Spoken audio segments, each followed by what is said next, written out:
Imagine returning from your daughter's wedding to find your family's 80-year-old dam, a masterpiece of hand-laid stone that had tamed floods for generations, smashed to smithereens by a power-drunk HOA busybody. The creek roars wild, drowning her own precious cul-de-sac in muddy chaos, while she sips wine from her deck like a queen surveying her idiocy. But this retired engineer? He's not the type to rage. He's the type to plot. And oh boy, does her mask crack wide open. In the quiet suburbs of Missouri, where picket fences hid a web of petty rules, lived Elias Hawthorne, a soft-spoken vet who'd inherited his grandpa's 15-acre plot. The old dam wasn't just rocks. It was history, controlling the creek that snaked through the neighborhood since the 40s. Elias kept to himself, tinkering in his workshop, but whispers spread. That guy's hoarding junk, neighbors muttered, egged on by the HOA's newsletter. He heard the slurs, called a recluse hazard, but stayed silent, noting every snide glance, every anonymous complaint about his eyesore property. Then came Beatrice B. Hargrove, the HOA president, a plump woman with a perpetual scowl and a clipboard like a scepter. She'd swept in from the coast 5 years back, preaching community harmony in her nasal twang. But really, she ruled like a mini-dictator, fining folks for unapproved mailbox colors or excessive holiday lights. Mr. Hawthorne. She cooed at his door one crisp morning, her smile as fake as her pearls.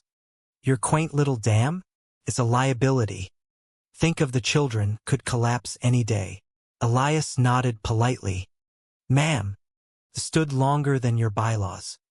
Inspected it myself last month. But BA's eyes narrowed. She feared any outsider challenging her throne. The harassment snowballed.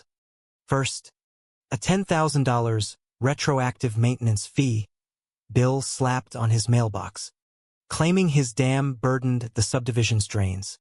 Drains built on flood-prone land because, irony alert, developers ignored the dam's protection. Elias paid nothing, instead digging into records.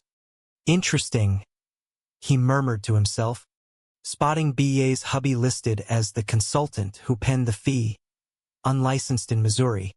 Of course. Whispers turned to shouts. Anonymous calls to code enforcement. Rumors Elias was unstable. Even a tip to social services during his daughter Lila's wedding prep, alleging his yard was unsafe for grandkids. B at the next HOA meeting. We must protect our investments from relics. The crowd nodded, blind to her hiking dues to fund her campaign. Elias bided his time, compiling dossiers like a spy novel. He rallied quiet allies, old-timer widow Mrs. Patel, burdened by mystery fees. Mechanic Joe, fined for his truck's unsightly oil stain. At a packed meeting, Elias stood calm. Mrs. Hargrove, care to explain why HOA funds paid your unlicensed spouse $50,000 for that bogus report? BA's face flushed beet red. This is harassment. We're upholding standards. But cracks showed. Emails leaked, showing her plotting removal while Lila's invites went out. Emergency action, she huffed in one. During the wedding, he'll be distracted. The bulldozers roared at dawn on wedding day, BA's triumphant grin splitting her face as claws tore into stone. Water surged, flooding her own backyard barbecue pit. Elias, in his tux, phone in hand.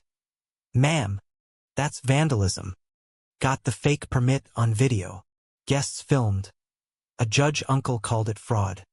Chaos erupted. BA's safety order exposed as forged. Her embezzlement trail leading to padded invoices and secret accounts siphoning $300,000 for her lifestyle upgrades.